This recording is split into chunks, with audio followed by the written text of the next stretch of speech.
NOPD doubles down, defending its resistance to turn over an internal investigation into Jeffrey Vappie, a former member of Mayor Cantrell's security team, to federal consent decree monitors. Here's our latest outside the office investigation.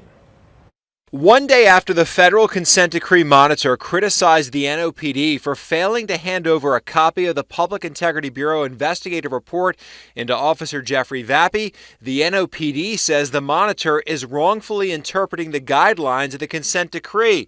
The monitor maintained since the investigation into Vappie included questions about possible payroll fraud, which would be criminal, the investigation should be turned over. That fell under the umbrella of serious misconduct, which guidelines state is relevant to report to the consent decree monitor.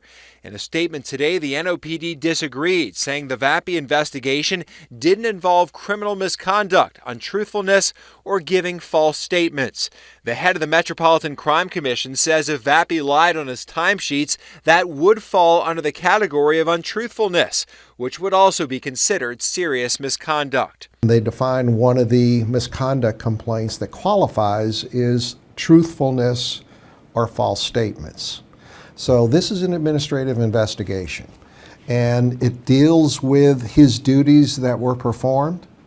And so it's getting into whether or not he made any untruthful or false statements. The NOPD did eventually turn over a copy of the report in early April. The completed PIB investigation shows the deputy superintendent of the Public Integrity Bureau signed the report, then signed it again for interim superintendent Michelle Woodfork.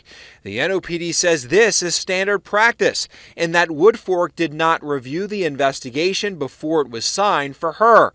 Goyeneche says with such a high-profile case, he would have expected the superintendent to be briefed. So there is precedent for the superintendent to allow someone to sign on their behalf, but this is a high-level investigation that impacts the mayor of the city of New Orleans, and I think it is something that the superintendent should make the time to review and concur with, rather than just assigning her signature authority to someone else without her being briefed on it. The NOPD says the policy of signing for the superintendent has been used for years, but it will now re-examine that practice to determine if it should be stopped.